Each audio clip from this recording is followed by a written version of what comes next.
வணக்கம் பவித்ரா. நெல்லை கிழக்கு மாவட்ட காங்கிரஸ் கமிட்டி தலைவர் ஜெயக்குமார் நேற்று மர்மமான முறையில் உயிரிழந்தார்.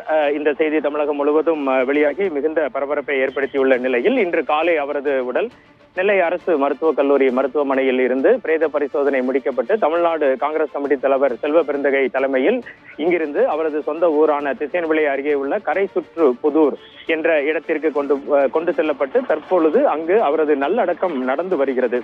இந்த நிலையில் கடந்த 30ஆம் தேதி அவர் 2 கடிதங்களை எழுதி வைத்ததாகவும் ஒரு கடிதம் நேற்று வெளியான நிலையில் மற்றொரு கடிதம் சற்று முன் வெளியாகி மிகுந்த பரபரப்பை இந்த விஷயத்தில் ஏற்படுத்தியுள்ளது. இந்த 2வது கடிதமானது அவரது மருமகன் ஜபாவுக்கு என்று முகவரியிடப்பட்டு எழுதப்பட்டுள்ளது. அந்த கடிதத்தின் நகல் நமக்கு தற்போது கிடைத்துள்ளது. அதில் மரணமடைந்த KPK ஜெயக்குமார் அன்பு மருமகன் ஜபாவுக்கு கடிதம் என்று தலைப்பிட்டு தன் மீது கொண்டிருக்க பாசத்தாலும் நம்பிக்கையாலும் இந்த கடிதத்தை நான் உனக்கு அனுப்புகிறேன் என குறிப்பிட்டுள்ளார். இந்த கடிதத்திலும் நாங்குநேரி சட்டமன்ற தொகுதி காங்கிரஸ் MLA ரூபி மனோகரன் தனக்கு தர வேண்டிய 78 லட்சம் மற்றும் காங்கிரஸ் தலைவர் KV தங்கபாலு தன்னிடம் வாங்கிய 11 லட்சம் ஆக மொத்தம் 89 லட்சம் ரூபாயை வழக்கு தொடர்ந்து ஆளும் கூட அவர்களிடமிருந்து வாங்க வேண்டும் என குறிப்பிட்டு உள்ளார் பவித்ரா. அடுத்தபடியாக திருநெல்வேலி மாவட்டத்தின் மிக முக்கிய காங்கிரஸ் பிரமுகரும் முன்னாள் மத்திய அமைச்சருமான தனுஷ்கோடி ஆதித்தன் என்பவர் KPK ஜெயக்குமார் பெயரை கூறி பாஸ்கர் என்பவரிடம் இருந்து 10 லட்சம் ரூபாய் வாங்கி உள்ளதாகவும் அந்த 10 லட்சம் ரூபாயை மீட்டு கொண்டு வர வேண்டும் எனவும் அந்த கடிதத்தில் குறிப்பிட்டுள்ளார். இதற்கு அடுத்தபடியாக திருநெல்வேலி மாநகர் மாவட்ட காங்கிரஸ் தலைவர் சங்கரபாண்டியன் என்பவர் KPK ஜெயக்குமாரிடம் 5 லட்சம் ரூபாய் காசோலைகளை கொடுத்து வாங்கியிருப்பதாகவும் அந்த பணத்தை அவரிடமிருந்து கேட்டு பெற வேண்டும் எனவும் குறிப்பிட்டுள்ளார்.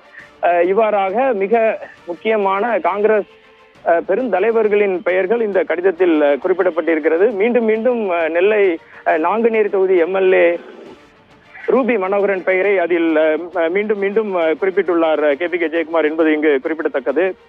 இது தவிர அவரது உறவினர்கள் சிலரது பெயரை குறிப்பிட்டு 30 லட்சம் 50 லட்சம் 80 லட்சம் அவர்களிடமிருந்து நமக்கு வர வேண்டும், அதனை வாங்கும் வகையில் அவரது மருமகனான ஜபா செயல்பட வேண்டும் என குறிப்பிட்டிருக்கிறார். இதற்கு அடுத்தபடியாக அந்த கடிதத்தில் மொத்த குடும்பத்தினருக்கும் கடிதம் என ஒரு பகுதியில் குறிப்பிட்டு தனது மகள் கேத்ரினுடைய திருமணத்தை காங்கிரஸ் பிரமுகர் செல்வகுமார் உட்பட அனைவரும் மிக சிறப்பாக நடத்தி வைத்தார்கள். ஆனால் இது போல பண விஷயங்களில் தான் மாட்டிக்கொண்டேன், அதற்காக மிகுந்த மன உளைச்சலில் இருக்கிறேன். இதே போலதான் இந்த விஷயங்கள் எதுவுமே தனது மனைவி ஜெயந்திக்கு எதுவும் தெரியாது.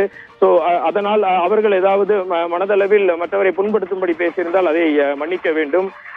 தன்னலம் பார்க்காமல் அனைவருக்கும் நான் உதவி செய்தேன். பிள்ளைகளுக்கும் மனைவிக்காகவும் ஜெபித்துக் கொள்ளுங்கள். குடும்பத்தினர் யாரும் இதில் சம்பந்தப்பட்ட நபர்களை பழிவாங்க நினைக்க வேண்டாம், சட்டம் தனது கடமையை செய்யும் என அந்த கடிதத்தில் அவர் குறிப்பிட்டிருக்கிறார். இந்த கடிதத்தில் அவர் குறிப்பிட்டிருக்கக்கூடிய விஷயங்களை நாம் பார்க்கும்போது பல கோடி ரூபாய் கொடுக்கல் வாங்கல் இந்த மரணத்தின் பின்னணியில் இருக்கும் என நினைக்க தோன்றுகிறது. இந்த கடிதத்தையும் தற்பொழுது வெளியாகியுள்ள இந்த கடிதத்தையும் திருநெல்வேலி போலீசார் தொடர்ந்து விசாரித்து அதில் அவர் வழக்கு போட்டாவது அவர்களிடமிருந்து பணத்தினை நாம் மீட்டாக வேண்டும் என தெரிவித்திருப்பதால் திருநெல்வேலி மாவட்ட காவல்துறை இது தொடர்பாக நடவடிக்கை உடனடியாக எடுக்க வேண்டும் என அவரது ஆதரவாளர்கள் மற்றும் உறவினர்கள் தெரிவிக்கின்றனர். பவித்ரா, கூடுதல் விவரங்களுக்கு நன்றி வனராஜ்.